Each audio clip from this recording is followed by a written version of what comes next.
摄过程？拍摄过程就叫导演快一点，快一点。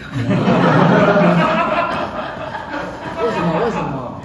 因为导演，你知道我上次拍怪美，连拍3天，每天拍到早上凌晨5点。第一次玩，我就告诉我自己，我绝对不要这样生活。我就跟导演说，导演，你要好好的爱惜生命。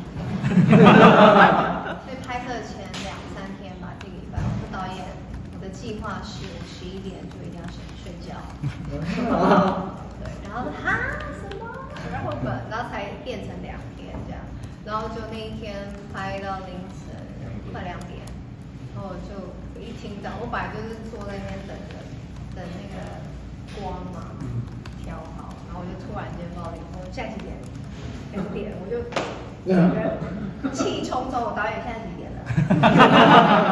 然后脸很臭的拍完最后一次，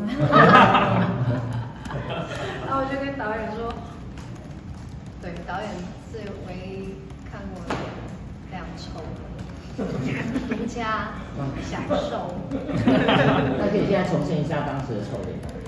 我可以每播你的照片，可以播你那臭脸照片，我有一个臭脸照片，我觉得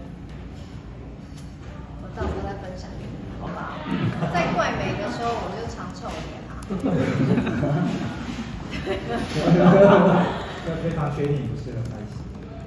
我不适合，不行，我熬不过去，我一定是就是会被人家说耍大牌，因为我就是很规律的要睡觉，对，就是到了那个时间过，你就会断电。完全像我录音也是，我只要8点以后我声音就累了，所以我都会早一点开始，所以我很佩服晚上才唱歌的。越唱越来，我是不是？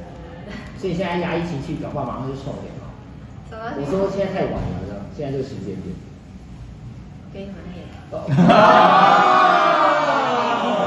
家知道该怎么做了哈。下班喽，下班喽，还要吃饭呢，要吃饭。要做人了，下班喽，下班喽。没有，我就跟导演说，导演是因为我跟你很熟的人才会看到我脸臭。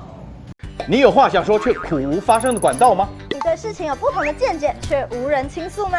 年轻学子们站出来，说出你们的想法，让我们听听年轻人的心声。闹辩风下，强力征求学生辨识，只要你敢说，我们就敢要。赶紧拍摄影片，然后发送到我们以下的信箱，就会有专人跟你联系。还有，别忘了订阅我们闹辩风向的 YT 频道，按赞，开启小铃铛，就不会错过我们精彩的辩论哦。各位朋友，闹辩风向，敢嘴就来辩。